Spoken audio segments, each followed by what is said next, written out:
என்ன கையை உள்ள விட்டுக்கிட்டு நிற்கிற?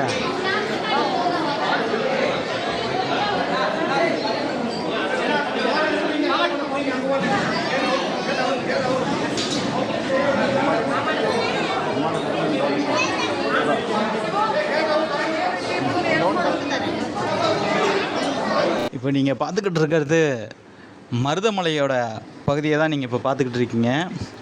இந்த மருதமலைக்கு இன்றைக்கி தமிழ் நியூ இயர்ன்றதுனால தமிழ் வருடப்பிறப்பை கொண்டாடுறதுக்காக இன்றைக்கி மருதமலைக்கு போயிருந்தோம். சூப்பராக இன்றைக்கி அலங்காரம் பண்ணி செம்மையாக வாழைப்பழங்களால் தோரணம் கட்டி சூப்பரான ஒரு காட்சியை இன்றைக்கி மருதமலை முருகன் கொடுத்தாரு. அப்புறம் மருதமலை முருகன் சாமியை தரிசனம் பண்ணிவிட்டு அப்படியே வெளியில் பார்த்திங்கன்னா மண்டபப்படி கட்டியிருந்தாங்க. இது ரொம்ப நாளாக வேலை நடந்துக்கிட்டு இருந்தது. கொடிகம்பம் மண்டபம் படி கட்டுறது ஒரு வழியாக கட்டி முடித்து முன்னாடி கோபுரம் அலங்காரமும் கட்டிக்கிட்டு இருந்தாங்க.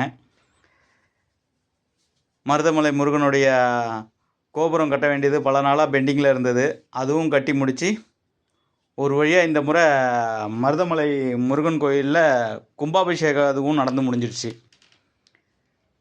ரீசெண்ட் டேஸில் தான் கும்பாபிஷேக விசேஷமும் நடந்து முடிஞ்சிருக்கு. அது கூட சேர்த்து இன்றைக்கி தமிழ் வருடப்பிறப்பு வந்ததுனால இன்னும் ரொம்ப சிறப்பான ஒரு அம்சமாக அமைஞ்சு போச்சு.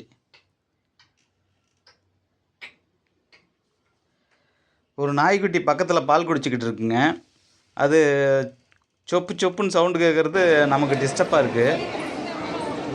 இருந்தாலும் அதெல்லாம் ஓரம் விட்டுட்டு நம்ம சுவாமி இப்போ தரிசனம் பண்ண வந்ததை பார்ப்போம்.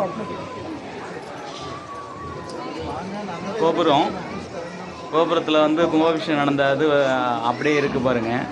கட்டமைப்பு எல்லாமே அப்படியே இன்னும் இருக்குது. நீங்களும் இப்போ மருதமலை கோயிலுக்கு போகணுன்னா இன்னும் ஒரு 2 வீக்ஸ் டைம் இருக்குது. அந்த கும்பாபிஷேக கட்டமைப்புலாம் அப்படியே தான் இருக்கும். 48 நாள் வரைக்கும் கலைக்க மாட்டாங்க. அதனால் 48 நாள் வரைக்கும் நீங்கள் தாராளமாக போய் பார்க்கலாம். முருகன் அருளை பெறலாம். நைட் டைம் இரவு நேரன்றதுனால கீழே மருதமலையிலேருந்து கீழே பாருங்கள் எவ்வளோ சூப்பராக பிரகாசமாக ஒளி வெளிச்சம் தெரியுது.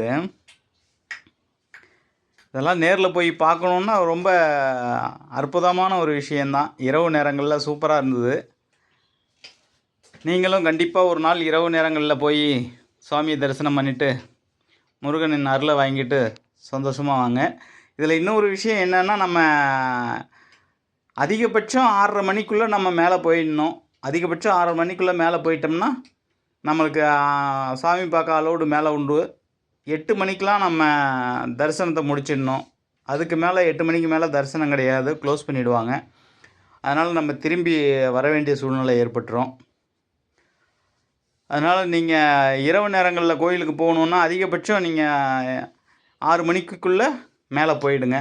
நாங்கள் சாமியை பார்த்து முடிச்சுட்டு தரிசனம் பண்ணிவிட்டு வந்துட்டோம். கோயில் பஸ்ஸில் ஏறி கிளம்பிட்டோம். வண்டியும் புறப்பட்டுருச்சு. அப்படியே கீழே வரப்போகுது. ஜாலியாக அப்படியே லொக்கேஷனை வேடிக்கை பார்த்துக்கிட்டு அப்படியே வந்துக்கிட்டு இருக்கோம். வேல்முருகனுக்கு அரோகரா.